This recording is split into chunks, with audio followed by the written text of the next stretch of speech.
Hello നമസ്കാരം. നമ്മളെ പുതിയ വീഡിയോയിലേക്ക് എല്ലാവർക്കും സ്വാഗതം കേട്ടോ. അങ്ങനെ അലീനയും രോഹിത്തും ശരണയുടെ വീട്ടിൽ നിന്ന് വരുമ്പോൾ തന്നെ കൃഷ്ണമോള് പരിഭവം പറഞ്ഞുകൊണ്ടിരിക്കുക കേട്ടോ. എന്താ എന്നെ കൂട്ടാറിന് പോയി എന്നൊക്കെ പറഞ്ഞിട്ട് അന്നേരം അലീന പറയുന്നുണ്ട്, ഞങ്ങൾ ശരണയുടെ വീട്ടിൽ പോയതല്ലേ എന്നൊക്കെ പറയുന്നുണ്ട്.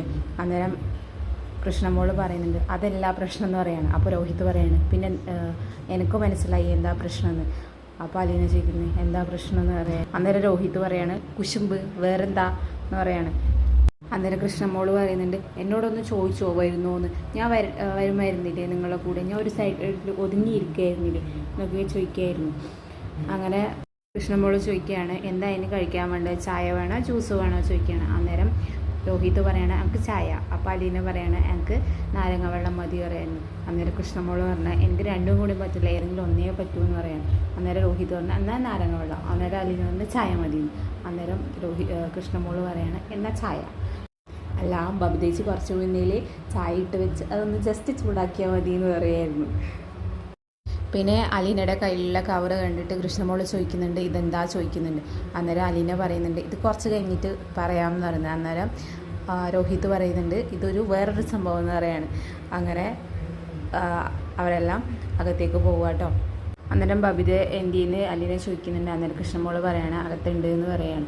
അങ്ങനെ ബബിതയുടെ അടുത്തേക്ക് സംസാരിക്കാണ്ട് മെല്ലെ പതുങ്ങി പോവാട്ടോ അലീന. ആ സമയത്ത് ബബിത ഡ്രസ്സൊക്കെ മടക്കി വെക്കുന്ന തിരക്കിലായിരുന്നു കേട്ടോ. എന്നിട്ട് ബാക്കിൽ നിന്ന് അലീന ഇതാക്കി കേട്ടോ, സൗണ്ട് ഉണ്ടാക്കി. അങ്ങനെ തിരിഞ്ഞു നോക്കി, വലിയ മൈൻഡൊന്നും ഉണ്ടായിരുന്നില്ല കേട്ടോ. അങ്ങനെ അലീന പറയാണ്, ഒരാൾ പുറത്ത് നിന്ന് മുഖം വീർപ്പിച്ചിരിപ്പുണ്ട്, നീ അങ്ങനെ തന്നെയാണോ എന്നൊക്കെ ചോദിക്കുക കേട്ടോ. അങ്ങനെ അധികം ഒന്നും സംസാരിക്കാണ്ട് ബബിത ഡ്രസ്സ് മടക്കി വെച്ചുകൊണ്ടിരിക്കുക കേട്ടോ. അന്നേരം അലീന പറയുന്നുണ്ട്, ഞാനെന്താ പറയുന്നത് എനിക്കെന്ത് കേൾക്കാൻ വയ്യേ, ഞാൻ പോവാ എന്നാലും ഒക്കെ പറയാണ്. അങ്ങനെ ബബിത ഡ്രസ്സൊക്കെ അവിടെ വെച്ചിട്ട് അവിടെ നിൽക്കുക കേട്ടോ.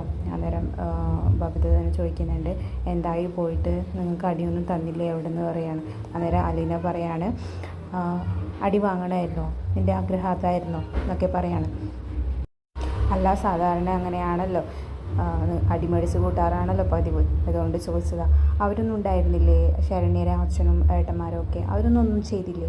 ഞാൻ വിചാരിച്ചു 2 അടിയെങ്കിലും വെച്ച് തരുമെന്ന് വിചാരിച്ചെന്നാണ് പറഞ്ഞത് ബബിത.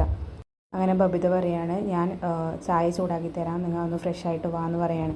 അങ്ങനെ പോകുന്ന സമയത്ത് ബബിതയെ അലീന വിളിക്കുകയാണ്, ബബിതയെ എന്ന് പറഞ്ഞിട്ട്. അങ്ങനെ കയ്യിലുണ്ടായ സാധനം ബബിതക്ക് കൊടുക്കുകയാണ്. അപ്പോൾ ബബിത ചോദിക്കുകയാണ്, ഇതെന്താണ്? അന്നേരം അലീന പറയാണ്, ഇത് എൻ്റെ ഒരു ഗിഫ്റ്റാണെന്ന്.